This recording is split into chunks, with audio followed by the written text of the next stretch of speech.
Kumusta na po kayo ulit? Ting linggo, parang ang bilis ng panahon, no? Parang nung isang araw lang, kinukumusta ko kayo. Ayan. Kasi, hindi, nanood pala ako nung mga video natin. Ayan. No, I remind ko pala kayo, no, kapag during the week, kung kayo naman po ay naka-unli na mga internet, unli yung inyong phone battery, bisitahin po natin ang ating Jesus is Lord Don Bosco YouTube channel para naman po ma-refresh po tayo ulit araw-araw ng salita ng Diyos. Amen? Amen. Basahin nga po natin muli, bagamat huling araw na ito ng Nobyembre, no? Bukas pala Merry Christmas na. Ayan. Kumukuti-kutitap na. Basa po, breakthrough, hope that endures. Ayan. Pag sinabi talagang breakthrough, no, isang bagay na hindi pa nangyayari, hindi mo pa nakikita, hindi mo pa nararanasan, at hindi mo expected sa galaw ng mundong ito. Bakit? Kasi si Lord lang ang pwedeng gumawa niyan. At ngayong buwan na ito ay ang ibinibigay sa atin ng Lord ay ang pag-asa na matibay, nag-i-endure, kahit anong mangyari, nakakapit tayo sa pag-asa na binigay ng ating Panginoon. Amen? Ngayong pong araw na to ay ang title po ng ating pong pag-uusapan ng mensahe ng Lord, Our Secured Hope. Pag sinabing secured hope, ito yung bagay na, di ba, pag sinabi nating secured ka na, yan. Ibig sabihin, matatag, hindi basta-basta bibigay, siguradong sigurado. That is the word. Yung sinigurado ng Lord na pag-asa na binigay po sa atin.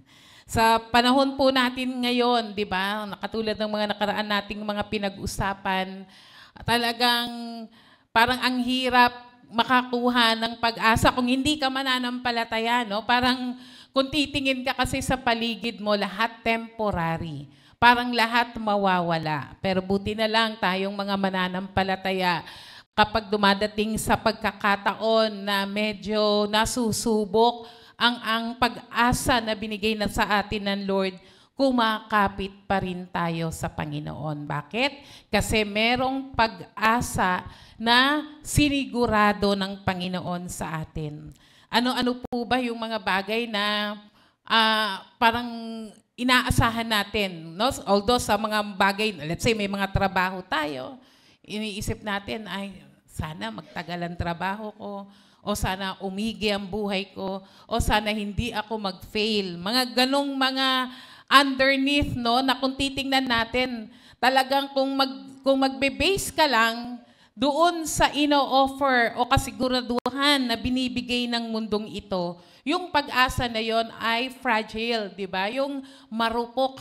Parang, di ba, kapag nakakita kayo ng mga box sa kalagay, fragile yon, ibig sabihin, pwedeng babasagin, pwedeng madaling masira. Yun yung ino-offer na pag-asa ng mundo.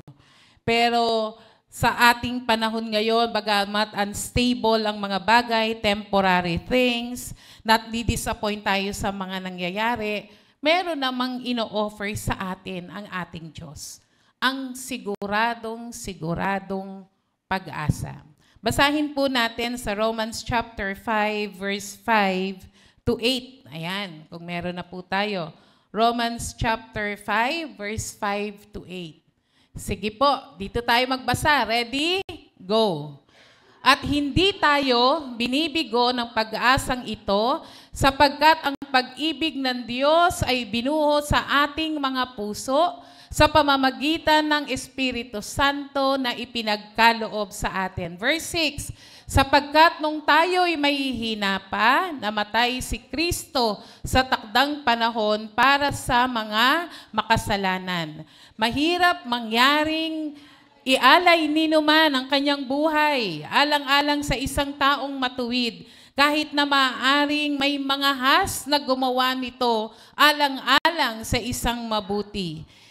Verse 8, Ngunit pinatunayan ng Diyos ang kanyang pag-ibig sa atin nang mamatay si Kristo para sa atin nung tayo'y makasalanan pa. Palakpakan po muna natin si Lord sa napakagandang salita. Ang key verse po natin, hindi tayo binibigo ng pag-asang ito.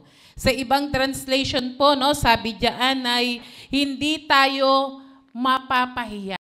Yan. This hope will not put us in shame.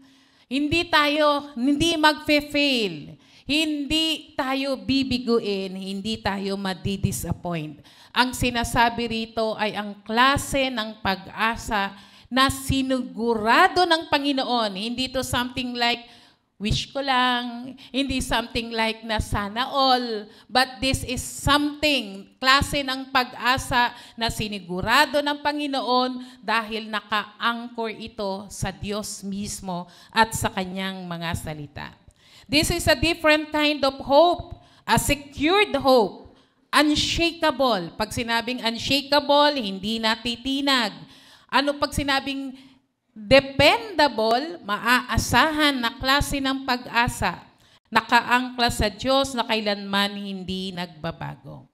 Nung naisulat po ito ni Apostle Paul sa mga Kristiyano sa Roma, ito po yung panahon na ang simbahan doon ay under persecution. At dumating yung pagkakataon na yung mga yung lahat ng mga Hudyo ay pinaalis, no, sa Roma sa panahon na yon. Kaya they are living under the immense pressure ng Roman Empire, political instability, inequality, pinapersecute ang mga believers, at yung emperor worship, di ba, yung bawal in public na sumamba sila, kundi dun lang sa pinasasamba, no, yung religion ng emperor, and religion's moral corruption. Sa mga panahon na yon, hindi ganun ka makapangyarihan ang mga mananampalataya. They were not powerful, they are not wealthy, they are not protected. Kung baga mga minority lang po sila. At nang bumalik na po, no, nung pagkakataon na ang mga maari na silang makabalik, no, doon sa Roma, yung mga mananampalataya, syempre, medyo na-corrupt na yung kanilang pananampalataya. Nung mga pagkakataong yon, talagang yung mga Gentile, no, yung primarily Gentile in culture, yung mga Kristiyano na apektuhan na nung mga pananampalataya din, nung mga naiwan doon. Kaya si Paul at that time, sumulat siya. Ito ang isa sa kanyang sinulat. Dahil ang nais niya ay pagkaisahin, to unify the church, palakasin ang kanilang pananampalataya, at ang pag-asa nila ay makasalalay lamang sa ating Panginoon. Ang Romans chapter 5, no, na binasa po natin, this is a declaration of the gospel. Yung klase ng pag-asa na kailanman ay hindi matitinag whoever is in authority. Kahit anong, syempre, kapag sa gobyerno or in authority, may kapangyarihan, nakakaranas minsan, di ba, ng mga injustices, di ba? Mga bagay na talaga na-persecute tayo. May mga pagkakataong naghihirap at bumabalik sa kasalanan. Pero mga kapatid, ito ang klase ng pag-asa na hindi ka bibiguin ng Panginoon. Hope that does not put us in shame, the kind of hope that is telling you that hope is secured. Kaya tingnan po natin, no, yung mga biblical truth, the foundation of this secured hope. Number 1, our hope is secure because, because, basa po, God's love is poured out. Anong magiging dahilan mo? Ano yung magiging sandigan ng sinasabi nating sinigurado ng Panginoon na pag-asa? Yung pag-asa na hindi ka mapapahiya. Yung pag-asa na hindi ka mabibigo. Bakit? Kasi yung pag-asa na to, ang sabi ng Romans 5 verse 5, basa po tayo, hindi tayo Binibigo ng pag-asang ito sapagkat ang pag-ibig ng Diyos ay ibinuho sa ating mga puso sa pamamagitan ng Espiritu Santo na ipinagkaloob sa atin. Ibang klaseng pag-asa, hindi ito kayang matinag. Kaya nga, di ba, enduring, hindi ito kayang ma-shake whatever is happening around us. Kahit ano yung nangyayari sa mga personal nating sitwasyon ngayon, ang sabi, yung pag-asa na binigay ng Diyos ay sigurado. Bakit? Kasi ang ibinigay ng Diyos, ano ang pinanggalingan, ano ang pundasyon, ang klase ng pag-ibig, ng pag-asa na yan, ang pag-ibig ng Diyos ay ibinuhos. God's love is poured out. Paul declares that Christian hope never leads to shame or disappointment. Why? It is anchored for that love that is poured out. Yung word na ginamit po ay ibinuhos. Sabihin nga po natin, ibinuhos. Poured out. Hindi po takal. Hindi po portion lang. Kundi, kumbaga, kung buong isang tangke, may tubig yan, hindi yung kumuha ng isang tabo at ibinigay sa'yo. Ang ginawa ng Lord, binuksan niya ang buong tangke para ibuhos yung pag-ibig ng Panginoon. Amen po ba? Palakpakan nga po natin si Lord. Praise God. Grabe, no? Bakit ka give up? Bakit ka mag-aalala na gagawin ba ng Lord itong pangako niya? Saan manggagaling ang pag-asa ko? Diba? Pero sinasabi ng Lord, yung klase ng pag-asa na binigay sa iyo ng Diyos na hindi ka bibiguin, hindi ka mapapahiya, ay ang klase ng pag-ibig dahil sapagkat ibinuhos ng Diyos ang kanyang pag-ibig.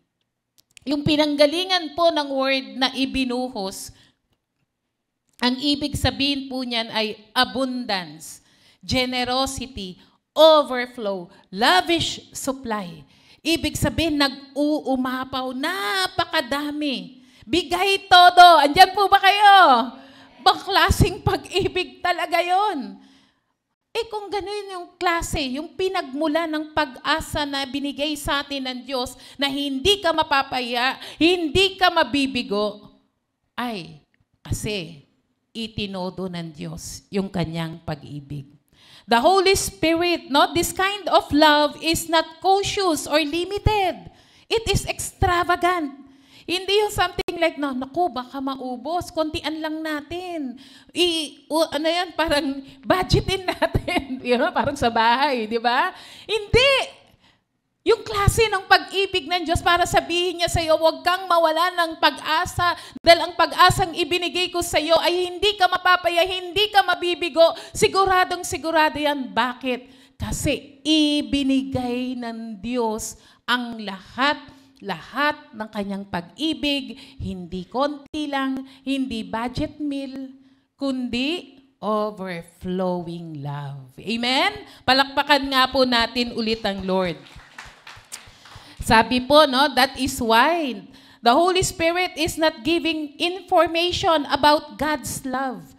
Yung klase, yung pag-ibig ng Diyos na ibinuhos, it is not something na the Holy Spirit is just telling you, uy, ikaw yung pag-ibig ng Lord, ibinigay sa'yo, ibinuhos, hindi. That is the kind of word na sinasabi na gusto ng Lord i-impart sa'yo. Maranasan mo, talagang ma-immerse ka sa klase ng napakalawak, napaka-extravagant na pag-ibig ng Panginoon.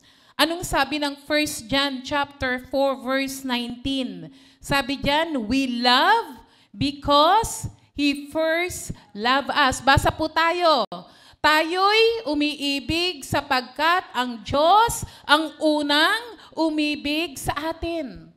Bago pa natin matutunan magmahal o umibig, ang Lord na po ang unang umibig sa atin. That is the kind of love. Umibig tayo dahil natuto tayo, dahil umiibig tayo hindi dahil mabait tayo, kundi dahil si Lord ang unang nagpakita at nagbuhos ng kanyang pag-ibig. This verse reminds us that God's love initiates. Sinimulan ng Diyos yung pag-asa na yan dahil sa kanyang pag-ibig. At ang klase ng pag-ibig na to, it empowers. Bakit? Kapag ikaw ay nawawala ng pag-asa, sasabihin mo sa sarili mo, binigay nga ng Lord todo-todo yung pag-ibig niya sa akin. Bakit ako mawawala ng pag-asa? Tama po ba? And that is the meditation. Kapag sa panahon na lugmok ka, basahin mo ang Romans chapter 5, verse 5. Binigyan ako ng Diyos ng pag-asa na hindi ako mahihiya, hindi ako mapapahiya, hindi ako mabibigo. Bakit? Kasi tinodo ng Diyos yung pag-ibig niya sa akin. Sapat na yun. No questions asked. Amen po ba? Malunod tayo sa pag-ibig ng Panginoon. Sabi ng ni Tozer, no? God loves people. Hindi yung mga population, hindi yung pangkalahatan lang na pag-ibig, but He is determined to love us one by one. Personally. Amen po? Hindi pakyawan. Gusto ng Lord, personal, na may relasyon tayo sa Panginoon. Naalala po natin, lagi po nating nababanggit to, the prodigal son. Di ba yung sa prodigal son, umalis yung bunsong anak, bumalik siya, madumi, guilty, broken, but the father runs to him, embraces him, kisses him, clothes him, and restores him. Yan yung klase ng pag-ibig ng Diyos na walang pakialam kahit mabaho tayo, kahit madumi tayo, kahit walang kaibig-ibig sa atin, katulad nung tatay doon sa prodigal son, wala siyang pakialam. Ang nakikita niya, yung anak niya na nagbabalik loob, humihingi ng tawad, nagsisisi. Ang ating Ama, handa lagi. Anuman ang kalalagyan natin, anuman ang itsura natin. Kasi minsan, di ba, nabanggit natin nga nung nakaraang Sunday, minsan gusto natin lalapit tayo kay Lord pag okay na tayo. O maraming tao na gustong pag iniimbita natin, sabihin nila sa kanak, kasi ano pa ako parang hindi pa ako banal. Pero hindi yon ang inaantay ng Lord para lumapit tayo. Katulad ng prodigal son na yun, he decided to go back to his father. Kapatid, baka may mga pagkakataon ngayon na parang nagdadalawang isip ka, nandito ka nga, pero layo ang buhay, ang kaisipan mo dahil nananatili ka sa buhay na mali. Kapatid, nag-aantay lang si Lord na bumalik tayo. Kahit na baka nag-iisip tayo na, saka na kapag okay na ako, pag malinis na ako, hindi. As you are, come to the Lord. Yayakapin ka ng Panginoon. Pag handa tayong magsisi, ang Diyos, hindi tayo itataboy. Amen? Palakpakan nga po natin ang Panginoon. Alam niyo po ba, merong on year 2010, sa lugar ng Chile ay meron pong mga miners, yung nagmimina, mga 33 miners na natrap po sila doon under the ground, 2,300 feet underground. Nag-collapse yung mine, no? Yung lugar na pinagmiminahan nila for 17 days. No? Yung mga kaanak nila nandun sa ibabaw ng lupa, yung mga miners, mga nagmimina nandun sa ilalim, nagpre-pray sila for the next 17 days. Families gathered above the collapsed mine, praying and waiting. Hindi sila tumitigil. Hanggang dire-diretso yung paghahanap sa kanila, hindi alam kung buhay pa. Hanggang may na-drill, no? Merong na-drill, tumama doon sa, meron kasi silang part doon na may shelter sila, no? Gawa sa bakal, doon sila pwedeng tumakbo just in case mag-collapse yung kanilang miniminang lupa. At nung tumama doon sa parang matigas na bakal na yon, merong papel na nakuha yung driller. Ang nakalagay doon sa sa papel na yon, sabi doon, we are well in the shelter. 33, no? Bagamat makikita natin yung pamilya dito ng 33 miners na yon. Hope flooded the families, hindi sila tumitigil. Kahit ang sinasabi na sitwasyon, matagal na yan, 17 days na yan, hindi nyo na makikita, natapunan na yan. Pero ang pamilyang ito, pamilya ng lahat ng mga minerong nandun, hindi sila tumigil. Because the good news from above reached those below. Hindi nawala ang kanilang pag-asa dahil alam nila mula sa langit, bumaba ang pag-asa kahit na yung bagay na inaasahan nila ay nandoon pa sa ilalim. Amen? Palakpakan nga po natin ang Panginoon. God's love poured from heaven and reaches our darkest place. Alam po natin yan. Kung hindi po dumating yung pagkakataon na ang Panginoong Yesus ay inabot po tayo mula sa kadiliman ng ating buhay, wala po tayo pare-pareho dito. Kaya kapatid, our hope is secured because He poured out His love. Ano bang mga bagay na nakikita natin na maaring nag-aalala ka na, mahal ba ako ng Diyos? May pag-asa pa ba ako? Kapatid, yung Romans chapter 5 verse 5, sabi ron, ito ang klase ng pag-asa na hindi ka mapapahiya. Bakit? Sapagkat ibinuhos ng Diyos ang kanyang pag-ibig sa iyo. Amen. Number 2, our hope is secure because, asa na po? Because God loved us at our worst. Minahal tayo ng Diyos sa panahon na tayo ay walang value. We are at our worst. Yung pinakapangit na sitwasyon o itsura ng ating buhay, yung klase ng pag-ibig na sigurado, hindi ka mapapahiya, hindi ka mabibigo. Bakit? Dahil yung pag-ibig ng Diyos, ibinuhos niya ng panahon na tayo po ay walang pag-asa. So basahin po natin in Romans chapter 5 verse 6 to 7. Sapagkat, basa po, sapagkat noong tayo'y mahihina pa, namatay si Kristo sa takdang panahon para sa mga makasalanan. Mahirap mangyaring ialay ninuman ang kanyang buhay alang-alang sa isang taong matuwid, kahit na maaring may mga has na gumawa nito alang-alang sa isang taong mabuti. Anong klase?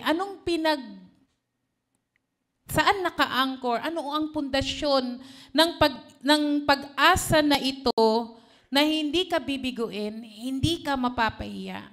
Hindi lang dahil ibinuhos ng Diyos ang kanyang pag-ibig, kundi dahil sa panahon na hindi tayo kaibig-ibig, minahal tayo ng Panginoon. Sabi diyan, when we were still powerless, noong tayo'y mahihina pa. Yung tayo'y wala pang kakayahan. Yung hindi pa natin alam, nung wala tayong kakayahang makaligtas sa kaparusahan, namatay si Kristo para sa atin. Powerless. Christ died for the ungodly. Grabe, no? Matibay masyado. Kaya kapatid, kung tutuusin, pag dumating tayo sa point ng buhay natin na ayaw mo na, balikan mo yung matitibay na pundasyon. Yung pag-asa na binigay ng Diyos, nakapundasyon dahil binuhos ng Diyos yung pag-ibig niya sa akin. Ikalawa, minahal ako ng Diyos kahit hindi ako kaibig-ibig. Nung tayo'y mahina pa, the second foundation of secured hope, God loved us when we had nothing to offer. Sa panahon na wala tayong maibibigay na mabuti sa atin, minahal tayo ng Diyos kahit wala tayong mai-offer pabalik sa Kanya. Lagi nating naririnig pag communion, no? The great barter, the great exchange. Namatay si Jesus sa krus ng Kalbaryo, minahal niya tayo, binuhos niya ang lahat. Para ano? Para iligtas ang mga makasalanan. Tayo yun. Walang maganda sa atin. Wala tayong mai-offer back. Wala tayong, ano ba yan, mai-negotiate kay Lord. Lord, iligtas mo ako ha, kasi mabait ako. Iligtas mo ako, Lord, kasi mayaman ako. Wala. Ang tingin ng Diyos, lahat tayo, sabi ng Biblia, nagkasala. Lahat tayo makasalanan. Lahat tayo walang kakayahang iligtas ang ating sarili. Amen po ba? Ano po ang sabi ng Ephesians chapter 2, verse 4 to 5? But because of His great love, basa po tayo, subalit napakasagana ng habag ng Diyos at napakadakila ng pag-ibig niya sa atin, tayo'y binuhay niyang kasama ni Kristo nung tayo'y mga patay. Patay pa dahil sa ating pagsuway. Nailigtas nga kayo dahil sa kanyang kagandahang loob. Ang tibay na pundasyon ito, kapatid. Bakit ka give up? Di ba? Bakit ka titigil? Ba't ka mawawala ng pag-asa kahit anong bagay na mangyari sa ating buhay? May Diyos na binuhos ang kanyang pag-ibig sa iyo. May Diyos na minahal ka kahit wala kang ibigay na mabuti o pabalik para sa Kanya. Ang kapalit, namatay si Kristo, binalikan sa atin. Christ died for the ungodly. Anong ipinalit natin? Our shame. We are powerless. We are ungodly. We are spiritually bankrupt. We are morally weak. We are unable to change ourselves. Walang maganda sa atin para ipalit sa kagandahang loob ng Diyos. Amen? Lagi ko pong nababanggit, di ba, na sa isang tindahan. Bagamat sabi may very ngayon, di ba? Parang makakabili ka ng Noche Buena raw sa halagang kung magkano man, di ba? Barter yon. Bakit? Magdadala ka ng 500 pesos, pipili ka ng mga gamit, eksakto kung ano yung tag price, yun yung kapalit ng 500 pesos mo. Tama po ba? Andiyan po ba kayo? No. Sa isang palengke, sa isang supermarket. Yun, hindi ka pwedeng bumili kung ano lang yung pwede mong maipalit. Pero sa klase ng barter na ito, si Jesus, ibinigay niya ang kanyang buhay para sa ating makasalanan. Hindi same value ng buhay ni Jesus yung ipinalit natin. Andiyan po ba kayo? Pag bumibili ka, di ka papayag nang hindi katumbas ng ibinayad mo yung makukuha mo. Pero dahil sa kagandahang loob ng Diyos, dahil ibinuhos ng Diyos ang kanyang pag-ibig, nung tayo po'y mga mahihina pa, kapatid, ibinigay ng Lord, yun yung kanyang pinambayad, buhay niya. Ano ang kanyang binayaran? Mga taong walang kwenta na katulad natin. What's an amazing grace. Di po ba? Kaya, bakit ka give up? Bakit ka titigil? Bakit ka mawawala ng pag-asa? Binuhos ng Diyos ang kanyang pag-ibig. Hindi ako karapat-dapat namatay si Jesus para sa akin. Hindi ako mawawala ng pag-asa. Dahil yung Diyos na nagbigay ng pag-asa, tinodo ang lahat para ako ay maligtas. Amen? Palakpakan nga po natin si Lord. Matibay na pundasyon.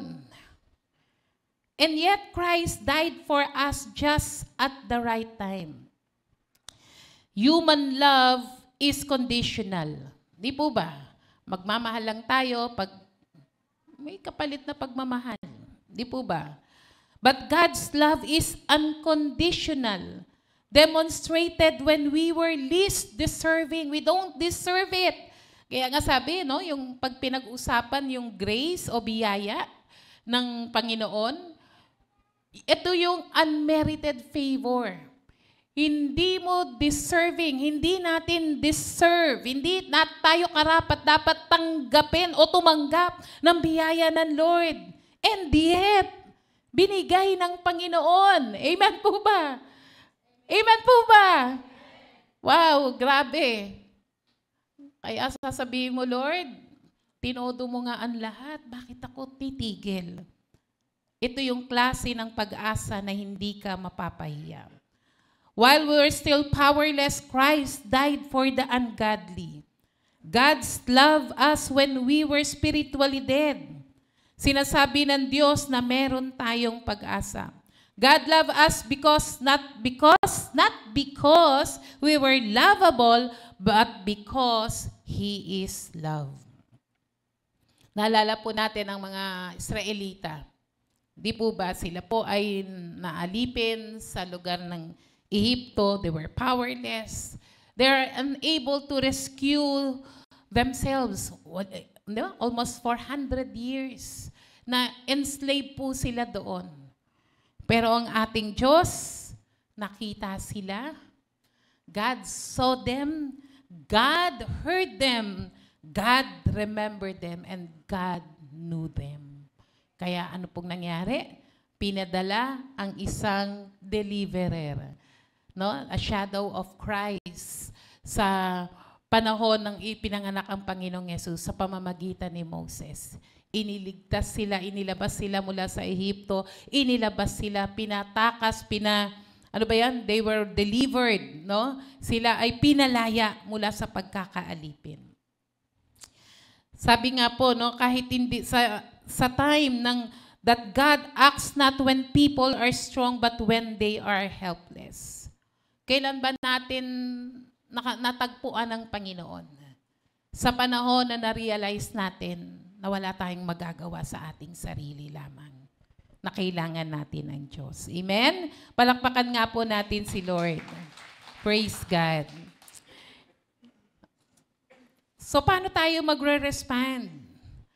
When I feel that I have failed God, when you are powerless. Kapatid, huwag mong sukatin yung pag-asa ng Diyos kung ano ang narating mo sa buhay.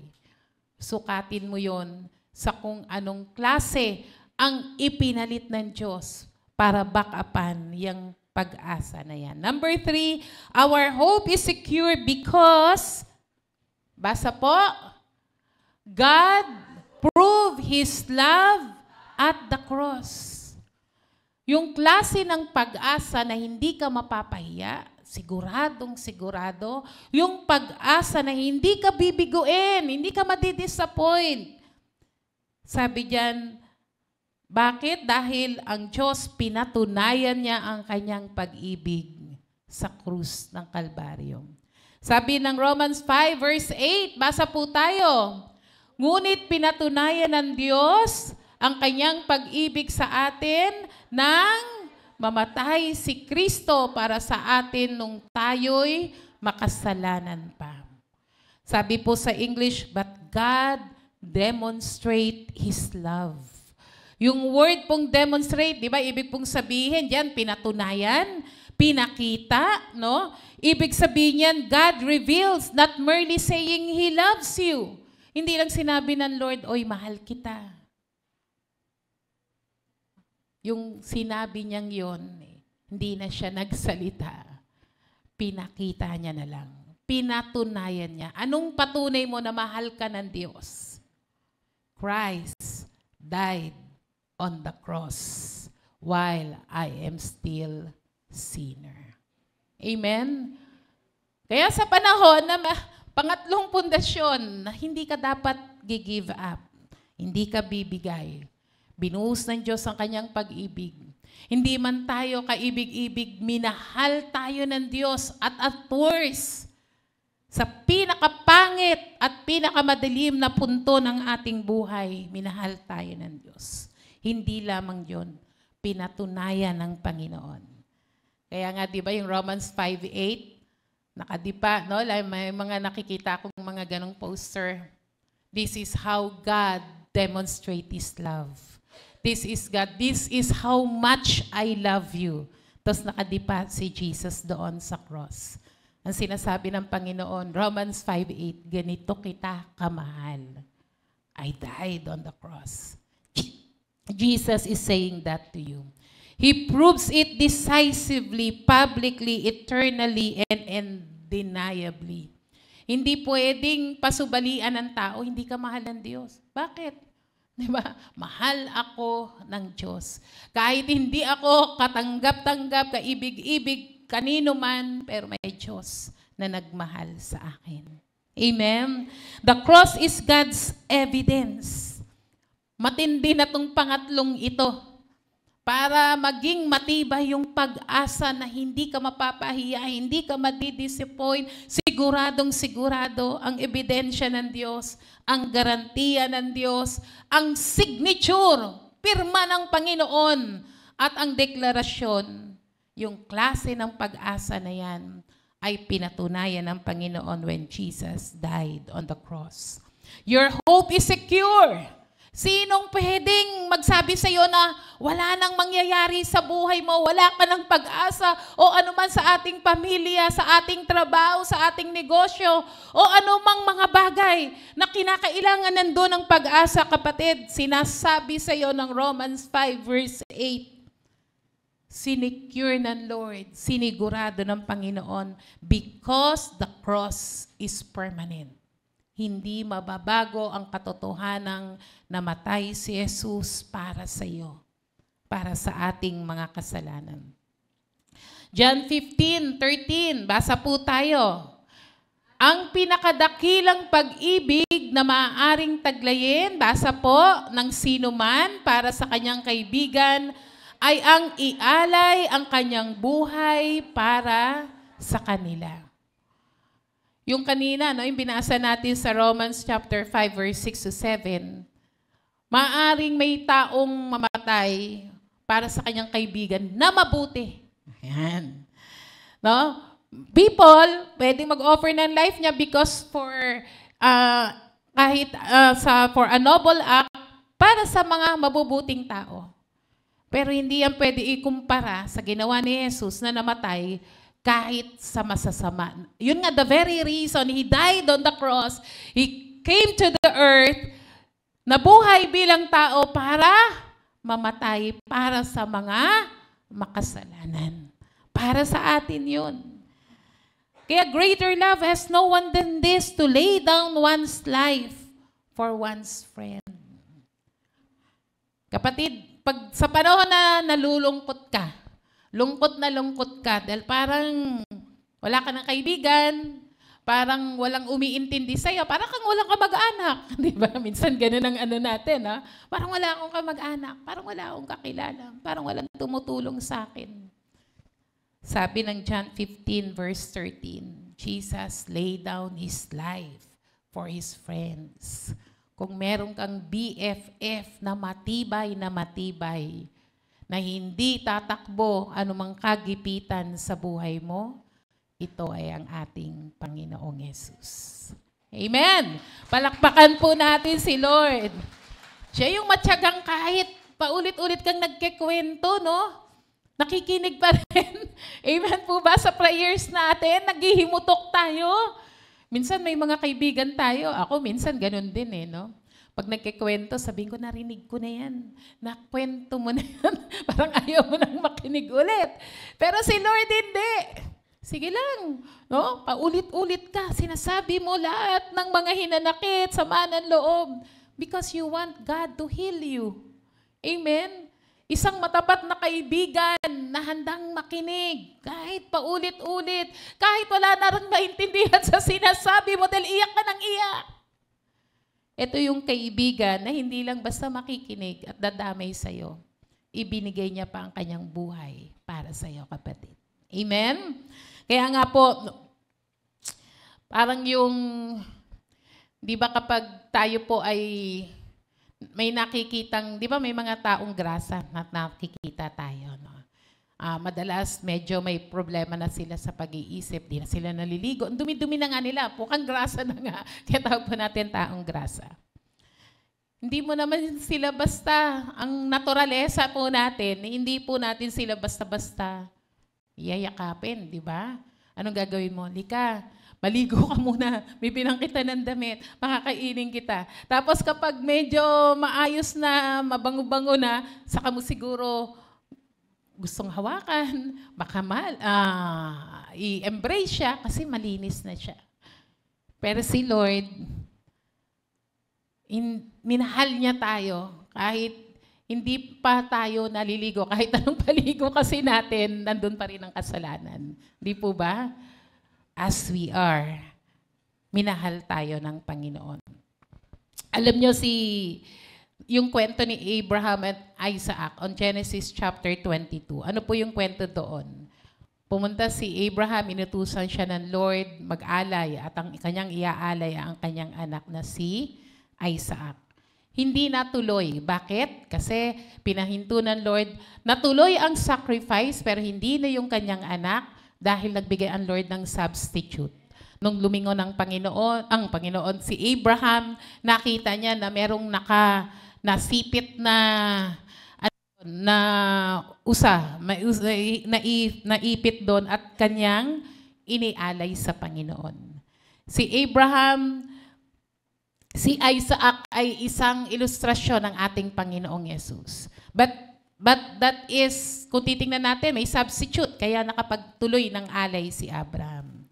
But on the Calvary, na kinakailangang ialay ang nag-iisang anak ng Diyos. Walang substitute. Amen? Nung ang Panginoong Yesus ay ipapako na sa krus, hindi, wait, hahanap ako ng substitute. Katulad ng kay Isaac, hindi po. Bakit? Kasi iisa lang ang pwedeng magligtas sa sangkatauhan. Iisa lang ang pwedeng magligtas sa mga makasalanan, sa mga taong tulad natin. Walang iba kundi ang nag-iisang anak ng Diyos. Sabi ng John 3:16, "For God so loved the world that He gave His only begotten Son." Walang spare na anak si Lord. Kung tayo may mga anak, 4, may isa kang ipapaubaya mo, may 3 ka pa. Di po ba? Pero ang Diyos, nag-iisa. Tiniis ng ating Diyos yung sakit dahil sa tindi ng pagmamahal niya sa tao. Pwede niya naman tayong di pakialaman, di po ba? Mapunta na tayo lahat sa impyerno dahil ang sasamahan natin. Pero grabe yung pag-ibig ng Lord. Kahit walang kapalit para mamatay sa ating kasalanan dahil nag-iisa lang ang tagapagligtas, wala nang iba. Ang ating Panginoong Yesus. Amen?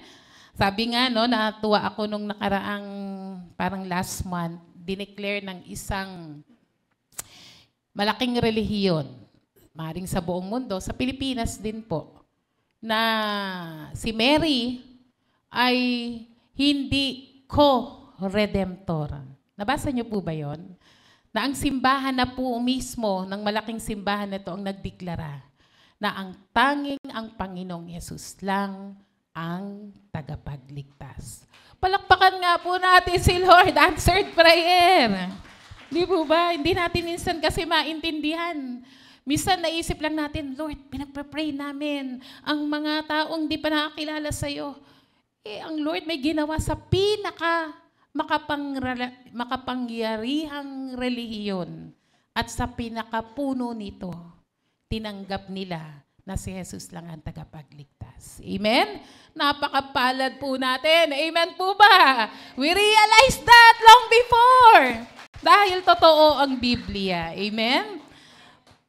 Kapag tayo po ay we feel unloved, parang wala kang kame, wala kang umiintindi sa'yo, kapatid, go back to the kind of hope. Go back to the cross. Ano pa bang patunay para sabihin sa'yo, kapatid, do not give up. Go back to the cross. Binuhos ng Diyos ang kanyang pag-ibig nung tayo'y mahihina pa. God loved us at worst. And lastly, that is how God proved His love. He stretched His arms on the cross and saying, "This is how I love you." Amen? Kaya mga kapatid, Let us, let our hope be grounded in this unbreakable truth. God poured out His love. God loved us when we were powerless, and God proved His love at the cross. This hope cannot be shaken. May mga nagfe-fail tayo sa buhay, may takot, may sakit, may karamdaman, may suffering, may problema sa pamilya, nasa tanikala ng kasalanan o bisyo, maraming kalugihan sa buhay, mga uncertain, mga sitwasyon mo ngayon o mga bagay na inaalala mo sa mga darating na bukas, kapatid. Ipundasyon mo yung klase ng pag-asa na yan sa ating Panginoong Jesus. Amen? Isang pag-asa na hindi matitinag, di ka mapapahiya, na laging sigurado, isang pag-asa na hindi ka bibiguin. If your hope is weakening, if your has been loud, if your heart is tired, go back to the cross. Go back to the Lord Jesus. Amen? Palakpakan nga po natin ang Lord. Tumayo po tayong lahat. Praise God. Minsan basic lang, no? We've known this for so far. Pero grabe. Sabi niya, John chapter 5, verse 5, anong klaseng pag-asa ba na ito? Hindi ka bibiguin. Hindi ka mapapahiya. Dahil minahal ka ng Diyos ng lubusan. Kapatid, as we sing this song, this is a declaration na gaano ako kamahal ng Lord. Nawa dito mag-anchor, umangkla, mag-ugat, yung pag-asa natin. Matapos man ang buwan ng team ng Hope That Endures. Simple lang. Mahal ako ng Diyos. Period. Yun ang sandigan ng aking pag-asa. Tapat ang Diyos, lahat ng kanyang pangako, tutuparin niya. Sabi ng Romans 8:32, kung naibigay ng Diyos ang kanyang nag-iisang anak, ano pa kayang bagay ang hindi kayang ibigay sa iyo ng Diyos? Lagi ko pong nakikwento, yung verse na yan, talagang hinawakan ko. Kasi pundasyon lahat eh. Minahal ako ng Diyos, namatay siya para sa aking kasalanan. Nung may isa kong anak na biglaan napunta sa ospital, tapos parang na-diagnose siya, sabi, no? Na parang yung mga symptoms ay parang epilepsy. Pero binigyan siya ng mga tests, sabi ng doktor. Pero bago pa yon, sabi ko kay Lord, Lord, itong pangako mo, tinodo mo na eh. Binigay mo na lahat sa amin. Kung hihiling kami ng mas inferior o mas maliit sa bagay na ginawa mo na, yung mamatay para sa aming kasalanan, ano pa bang bagay na hindi mo kayang ibigay? Nung lumabas yung result, sabi nung doktor, parang mas gahibla ng buhok yung chance na epilepsy nga yung sakit. Since then, wala na pong ganong occurrences. Dahil mabuti ang Diyos. Sapat na. May maliit na bagay, binigay na ng Lord at todo eh. If God has given His only Son, ano pa bang bagay na hindi niya kayang ibigay sa iyo? Dahil sukdulan ang biyaya ng Panginoon. Buhos mo na lahat sa Lord. Ano mang mga bigat na yan, hindi ka bibiguin ng Panginoon. Let's sing this song.